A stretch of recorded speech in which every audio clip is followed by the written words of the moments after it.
I am not a financial advisor, and I never give financial advice on this channel. 100% of this content is for entertainment purposes only.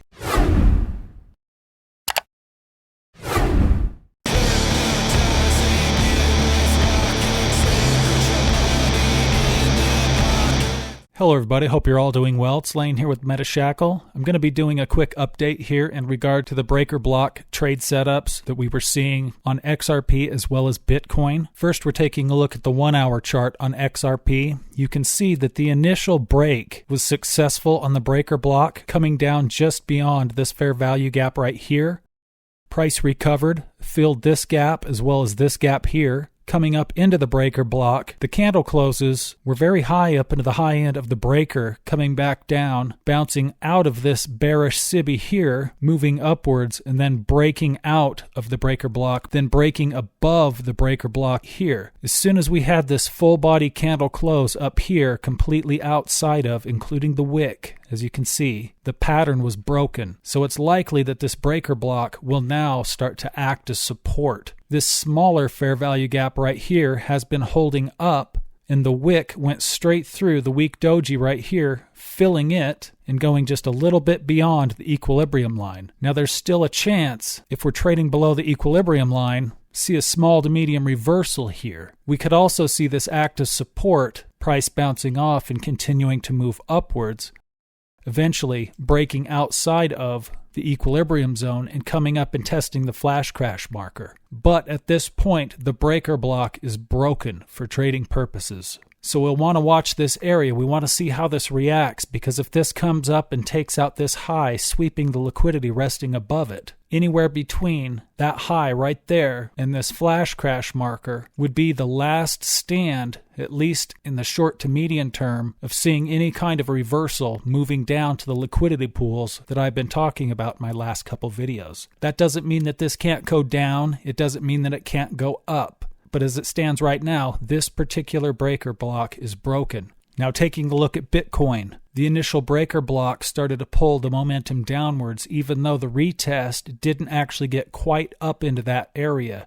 It came back, retested the bottom area twice, bounced up, immediately started to weaken it by trading up to the top, officially making it very unlikely that it would be successful. We then punched through it here, taking out this weak doji, which after looking at, I believe I have misplaced this doji right here, and that this right here is actually where it should have been placed. So instead of having this one here, it should have been placed right here, which would have made it more accurate, as you can see here, because it's also formed another weak doji in that particular area.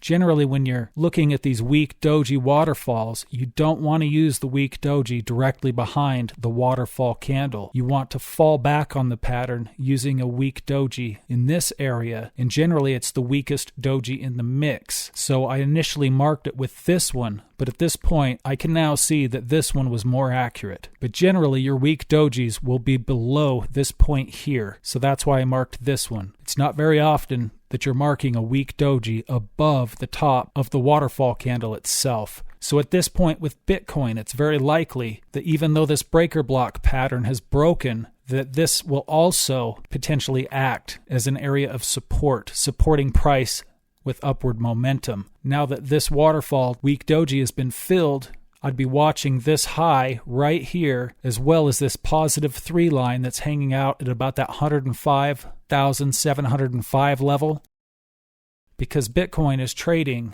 well above the equilibrium zone on my charts.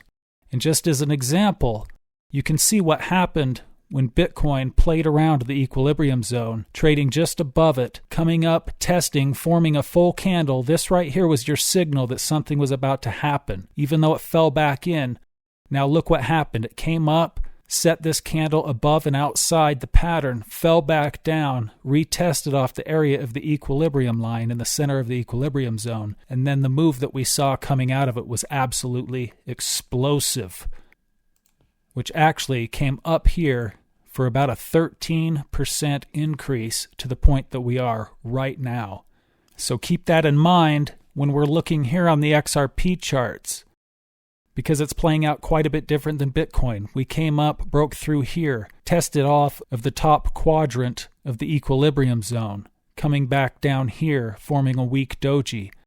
We have now been rejected off of that equilibrium zone on the daily charts. So I still believe that it's very likely that we're going to see a fall even though we have bullish momentum. But now we have an additional problem to contend with because every one of these fair value gaps right here that have been crossed through now have the potential to act as support mechanisms for the price if it does attempt to fall, each one of them already having been filled, which means that it's less likely that price would want to punch through them on the way back down. But there's a very good chance, if we do break through this breaker block support zone, that we could retest off of a lower area somewhere down in here, because there is sell-side liquidity stacking up in this area. So that's something that we're going to want to keep an eye on moving forward.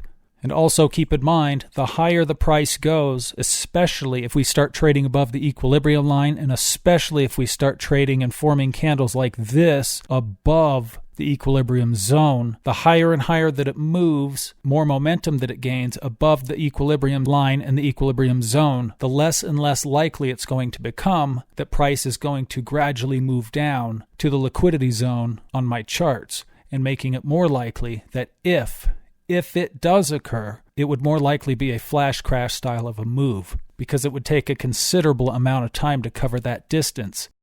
And as we know, the XRP breakout chart has been telling us for 5 months that the breakout would begin in the month of May. So even though we are still kind of looking for that drawn liquidity at that lower level, we've clearly already started the breakout, as I've been predicting for 5 months. So that draw on liquidity does not necessarily have to happen. And if this bullish momentum continues and we continue to move forward without getting any kind of a significant pullback out of this range, you have to be open to realizing that there is a chance that we could leave that liquidity zone behind, as unlikely as that may be. You have to consider all of these options. So that's kind of what I'm thinking. Watch the equilibrium line. Watch to see if XRP gets above this fair value gap right here. Watch to see if it comes down, if it starts to use this breaker block as a support zone. And if we do move up, start to look for full body candles forming above and outside of the equilibrium zone, just like this one did right here. It's not even touching it.